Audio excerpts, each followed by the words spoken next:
তোমাকে আগেও বলছি আমাদের টিমে চলে আসো, এখনো সময় আছে। সুইজারল্যান্ডকে হারিয়ে বিশ্বকাপের সেমিফাইনালে জায়গা করে নিয়েছে লিওনেল মেসির আর্জেন্টিনা।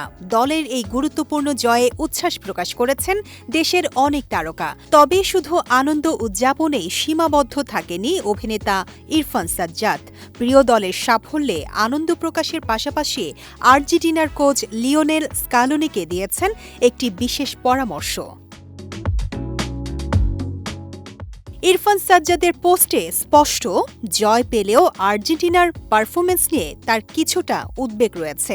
বিশেষ করে সেমিফাইনালের মতো গুরুত্বপূর্ণ ম্যাচকে সামনে রেখে তিনি সেরা একাদশ বেছে নেওয়ার উপর জোর দিয়েছেন। পাশাপাশি ব্যক্তিগত অহং বা পক্ষপাতকে প্রাধান্য না দিয়ে দলীয় স্বার্থকে অগ্রাধিকার দেওয়ার আহ্বান জানিয়েছেন আর্জেন্টিনার কোচ লিওনেল স্কালোনিকে। নিজের ফেসবুক পোস্টে ইরফান সাজ্জাদ লিখেছেন, প্রিয় স্কালোনি, খুশি হওয়ার কিছু নেই।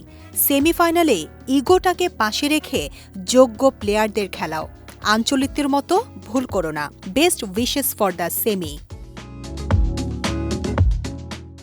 ইরফান সাজ্জাদের এই মন্তব্য ইতোমধ্যেই সামাজিক মাধ্যমে আর্জেন্টিনার সমর্থকদের মধ্যে আলোচনার জন্ম দিয়েছে। তার পরামর্শের সঙ্গে অনেকেই একমত হলেও কেউ কেউ মনে করছেন জয়ের মুহূর্তে সমালোচনার চেয়ে দলের ওপর আস্থা রাখাই বেশি জরুরি।